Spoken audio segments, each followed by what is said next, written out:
നമസ്കാരം. ഇന്ന് മാർച്ച് 24 തിങ്കളാഴ്ച. ചൈത്രമാസത്തിലെ കൃഷ്ണപക്ഷ ദശമിയാണ്.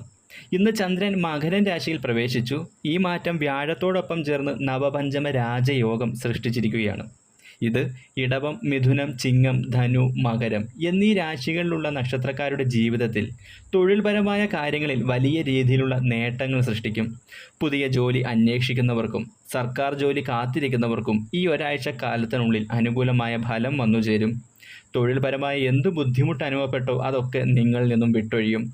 തൊഴിൽപരമായ നേട്ടം നിങ്ങൾക്ക് നവപഞ്ചമ രാജയോഗത്താൽ പ്രതീക്ഷിക്കാം.